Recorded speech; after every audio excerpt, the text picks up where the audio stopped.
Graça e paz do Senhor Jesus a todos, gravando hoje o capítulo 2, um capítulo lindo, né? Um capítulo de Atos, que conta o dia da chegada do Espírito Santo no Pentecostes.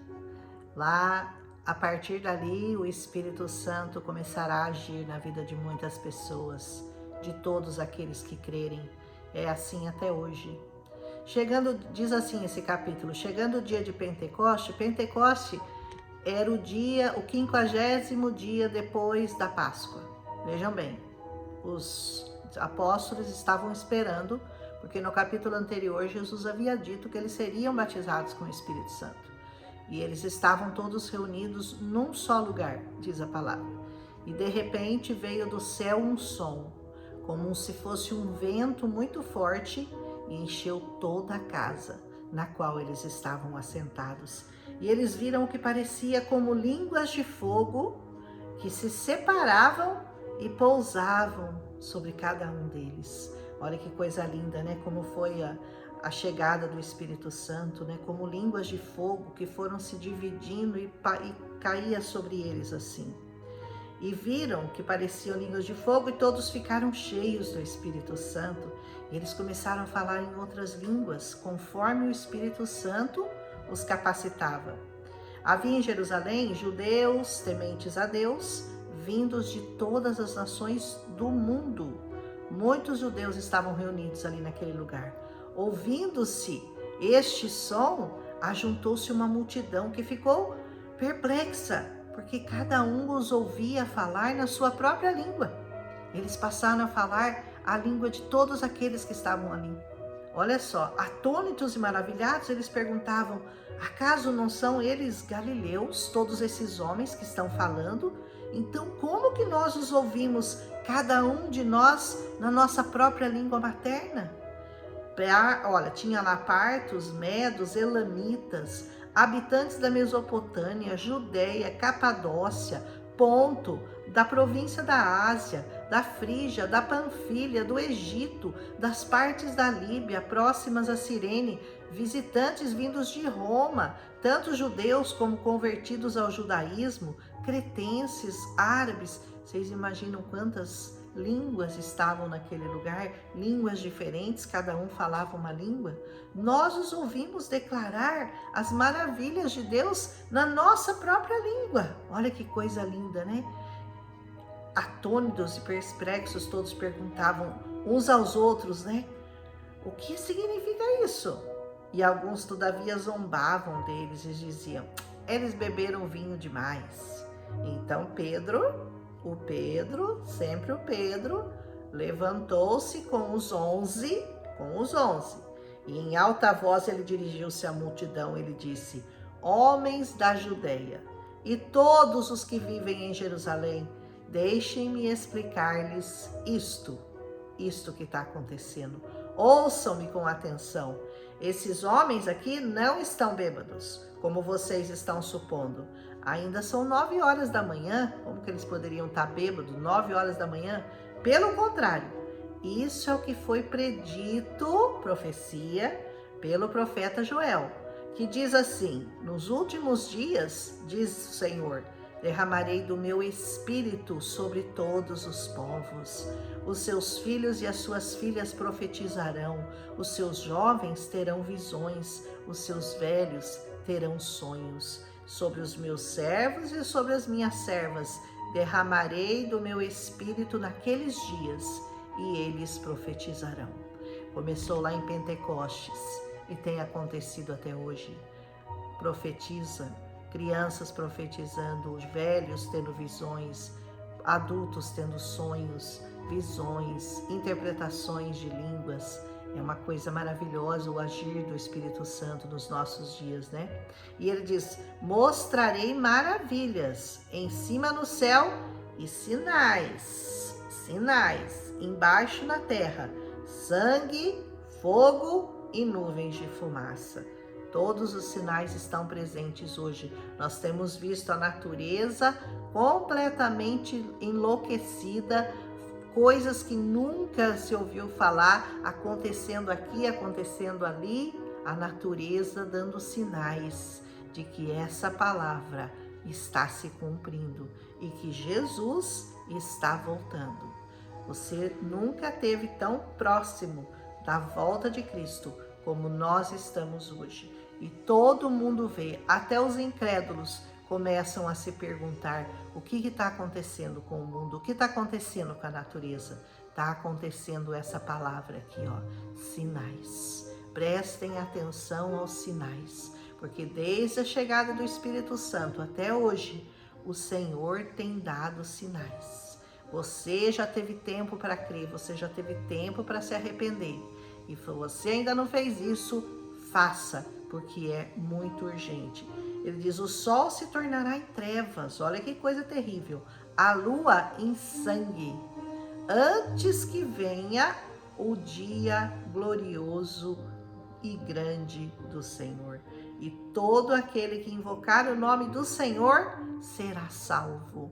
Invoque o nome do Senhor, busque-o de todo o seu coração, deseje ardentemente conhecer ao Senhor, ouvir a voz do Senhor, ser batizado pelo Espírito Santo. É glorioso, é maravilhoso, vai dar sentido na sua vida, não só para essa vida, mas para a vida eterna que você vai viver ao lado do Pai. Creia nessas palavras, Jesus está te pedindo, creia em mim, creia no meu evangelho, creia naqueles que pregaram, por meio do Espírito Santo que você pode receber, você pode ser cheio da glória do Senhor e entender essa palavra, e o próprio Espírito Santo vai te explicar coisas que você nunca ouviu falar, vai falar ao teu coração, vai falar na tua mente, você vai ouvir a voz do Senhor. Creia. E todo aquele que invocar o nome do Senhor será salvo. Israelitas, continua Pedro, ouçam essas palavras. Jesus de Nazaré foi aprovado por Deus diante de vocês, por meio de milagres, por meio de maravilhas, por meio de sinais que Deus fez entre vocês, por intermédio dele, de Jesus. Como vocês mesmos sabem, porque muitos deles tinham testificado dos milagres de Jesus. Esse homem, Jesus, lhes foi entregue por propósito determinado e pré-conhecimento de Deus. Ele foi entregue com o conhecimento de Deus e com um propósito. E vocês, com a ajuda de homens perversos, o mataram, pregando-o na cruz. Você imagina que sentença que foi dada aos judeus naquele dia? Olha o que vocês fizeram com o homem que Deus enviou a essa terra para curar, para salvar, para libertar, para fazer milagres. Vocês o mataram. Pedro dizendo, mas Deus o ressuscitou dos mortos, rompendo os laços da morte. A morte não teve poder sobre o Senhor, como não tem poder sobre aquele que crê, porque era impossível que a morte o retivesse. Ele é maior, ele é mais forte, ele é mais poderoso do que a morte, porque ele é a vida. Aleluia! A respeito dele, disse Davi, eu sempre via o Senhor diante de mim, porque ele, olha Davi falando, porque ele está à minha direita, não serei abalado. Por isso meu coração está alegre e a minha língua exulta. O meu corpo também repousará em esperança, porque tu não me abandonarás no sepulcro e nem permitirás que o teu santo sofra decomposição. Ele estava profetizando que Jesus não ficaria no túmulo e nem passaria pelo processo de decomposição. Tu me fizestes conhecer os caminhos da vida e me encherás de alegria na tua presença. Olha as palavras de Davi, né?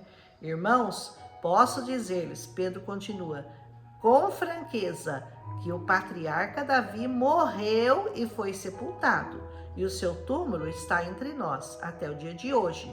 Mas ele era profeta, e ele sabia que Deus lhe prometera, sob juramento, que colocaria um dos seus descendentes em seu trono. Por isso que Jesus é o descendente de Davi. Ele é da tribo de Judá e ele é descendente de Davi. Prevendo isso, ele falou da ressurreição do Cristo, que não foi abandonado no sepulcro e cujo corpo não sofreu decomposição. Percebe que Davi estava falando de Jesus quando ele declarou que um descendente dele não veria a morte, não passaria pelo processo de decomposição e não ficaria preso a um sepulcro, porque ele via o Senhor à direita do Pai. Ele via, aleluia. E Deus, ele diz assim, Deus o ressuscitou, Deus ressuscitou esse Jesus. E todos nós somos testemunhas deste fato. Exaltado à direita de Deus, ele recebeu do Pai o Espírito Santo prometido e derramou o que vocês agora estão vendo e ouvindo. Aquilo que o Senhor prometeu e que Davi viu e testificou, vocês agora estão vendo o Espírito Santo sendo derramado sobre nós. Pois Davi não subiu ao céu, mas ele mesmo declarou: o Senhor disse ao meu Senhor: senta-te à minha direita, até que eu ponha os teus inimigos como estrado para os meus pés. O Senhor vai pisar todos aqueles que são inimigos desse evangelho, todos aqueles que não se renderem ao Senhor, todos aqueles que não declararem que Jesus é o único Senhor e Salvador dessa terra. Aleluia! Portanto, que todo Israel fique certo disso. Esse Jesus a quem vocês crucificaram, Deus o fez Senhor e Cristo. Olha que palavras duras. Quando eles ouviram isso, seus corações ficaram aflitos. E eles perguntaram a Pedro e aos outros apóstolos: irmãos, o que nós faremos?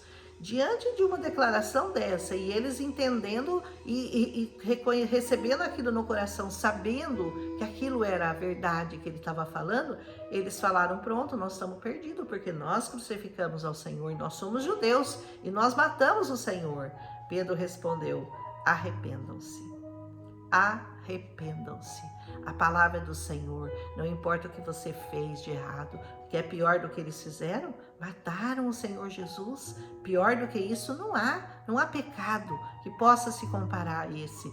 Eu não sei qual é o seu pecado, eu não sei qual é a sua fé, mas eu sei que você tem que fazer isso que Pedro está te falando. Arrependa-se dos seus deuses que você acreditou, deusas que você serviu, estátuas que você adorou. Deixa tudo isso, arrependa-se e creia nesse evangelho. Creia no Senhor Jesus, único e suficiente Salvador, único que pode te levar à vida eterna, único que tem todo o poder, toda a honra, toda a glória, toda a majestade. Tudo pertence a Ele, porque dele, por Ele, para Ele são todas as coisas dessa terra. Pedro respondeu: arrependam-se cada um de vocês, seja batizado em nome de Jesus Cristo para perdão dos seus pecados e receberão o dom do Espírito Santo.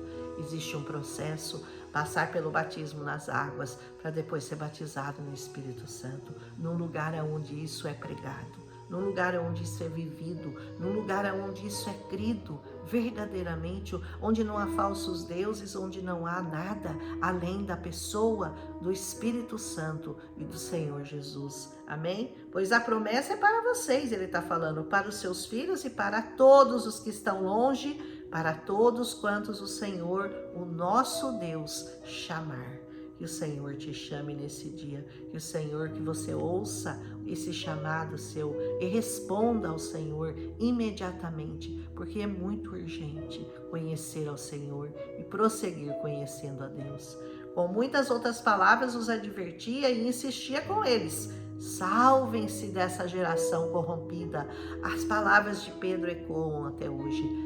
Salvem-se dessa geração corrompida. Salvem-se desse mundo corrompido, dessas pessoas que não querem crer, que querem viver suas vidas como elas bem entendem, viver seus pecados, entregar-se à luxúria, entregar-se à prostituição, entregar-se à vontade da própria carne. Fuja dessas pessoas. Os que aceitaram a mensagem foram batizados. E naquele dia houve um acréscimo. Sabe de quanto? De 3.000 pessoas. Com uma pregação. No dia de Pentecostes. No dia que Pedro foi cheio do Espírito Santo. 3.000 pessoas se converteram. Aleluia! E eles se dedicavam ao ensino dos apóstolos e à comunhão, ao partir do pão e às orações. Nós temos que viver assim, né? Dedicados ao ensino, à comunhão, ao partir do pão e às orações. Aleluia! E todos estavam cheios de temor e muitas maravilhas e sinais, muitas eram feitas pelos apóstolos. Todos os que criam mantinham-se unidos e tinham tudo em comum. Vendiam suas propriedades e bens, distribuíam a cada um conforme a sua necessidade. Todos os dias continuavam a reunir-se no pátio do templo, partiam o pão em suas casas e juntos participavam das refeições com alegria e com sinceridade de coração, louvando a Deus e tendo a simpatia de todo o povo. E o Senhor lhes acrescentava todos os dias os que iam sendo salvos. Dia após dia, o acréscimo daqueles que iriam se salvar. Foram somando as fileiras dos salvos, as fileiras dos salvos. Quando nós entrarmos no céu, nós teremos duas fileiras. A fileira daqueles que seguiram ao Senhor e a fileira dos que continuaram seguindo a sua natureza pecaminosa e adâmica. Não há salvação para esses, só para aqueles que serviram ao Senhor Jesus. E vejam bem, eles tinham tudo em comum, uma comunidade que repartiam tudo que eles tinham. Se você me disser, Jesus é socialista, Jesus é, mas o mundo não é.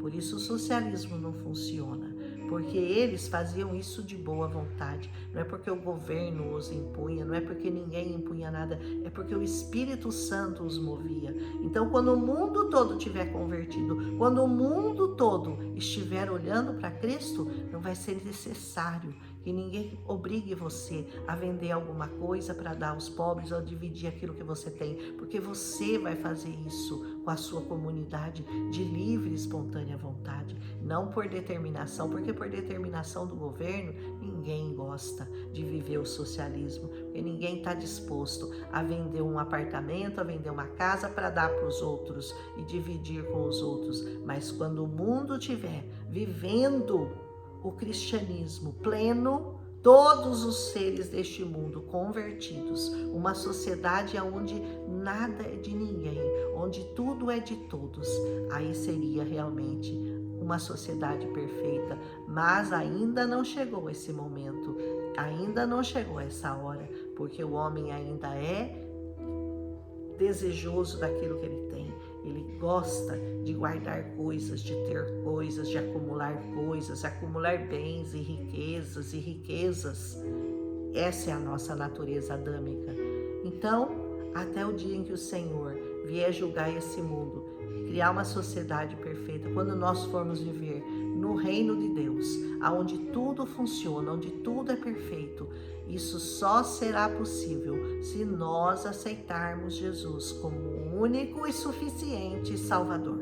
Você vai ouvir isso muitas vezes. Aceite Jesus como seu único e suficiente Salvador. Quantas vezes você vai precisar ouvir, eu não sei. Quantas vezes o Espírito Santo vai ter que te alertar até que você desperte, como esses homens que tiveram um despertar e falaram: o que nós podemos fazer? E Pedro deu a receita: arrependam-se, sejam batizados nas águas, recebam o Senhor Jesus no seu coração e depois vocês receberão o Espírito Santo. Viverão plenamente, felizes, alegres, satisfeitos, sabendo que o Senhor que prometeu é fiel para cumprir. Aleluia! Esse capítulo 2 de Atos é muito lindo, né? Que o Senhor ministre no seu coração essas palavras. Se você gostou, não esquece de deixar seu like, é importante para mim. Se inscrever, amém, então, melhor ainda. Um abraço em Cristo Jesus, compartilha com as pessoas se você foi edificado. Um abraço e até amanhã em Atos 3.